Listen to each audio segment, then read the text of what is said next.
মহাভারতের মহাযুদ্ধ শেষ হলো, পাণ্ডবরা জয়ী হলেন। কিন্তু এই জয়ের পর কি সত্যিই সুখ এসেছিল, নাকি শুরু হয়েছিল এক চরম হাহাকারের ইতিহাস? আজ আমরা আচার্য প্রশান্তের দর্শনে জানব মহাভারতের পরবর্তী সেই করুণ পরিণতির কথা। আচার্য প্রশান্ত বলছেন, মহাভারত যুদ্ধের পরবর্তী বর্ণনা মোটেও সুখকর নয়। যারা যুদ্ধে জিতেছিলেন তারাও আসলে শেষ হয়ে গিয়েছিলেন।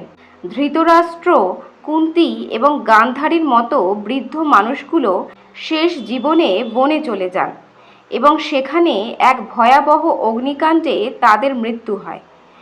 এমনকি দ্বারকায় ফিরে গিয়ে শ্রীকৃষ্ণ দেখলেন সেখানে গৃহযুদ্ধ শুরু হয়েছে এবং যাদব বংশ নিজেদের মধ্যে মারামারি করে ধ্বংস হয়ে গেছে।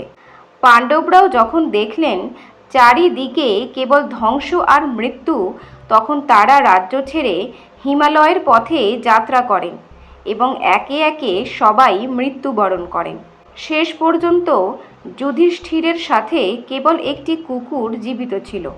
এই ধ্বংসলীলা থেকে আচার্য প্রশান্ত আমাদের এক গভীর জীবন দর্শন শেখাচ্ছেন। তিনি বলছেন, আপনি যখন পরমাত্মা বা ঈশ্বর ছাড়া অন্য কোনো বিষয়কে, সেটা সিংহাসন হোক বা জাগতিক সম্পর্ক, জীবনের প্রথম অগ্রাধিকার দেন, তখন তার ফল অত্যন্ত বেদনাদায়ক হয়। পাণ্ডব বা কৌরব যুদ্ধের ফলাফল যাই হোক না কেন, পরম সত্যকে বাদ দিয়ে যখনই মানুষ মোহ বা ক্ষমতার পেছনে ছুটেছে, তখনই নেমে এসেছে বিনাশ।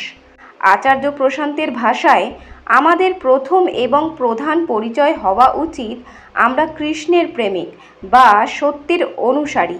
এর বাইরে আমাদের অন্য সব পরিচয় আসলে মূল্যহীন।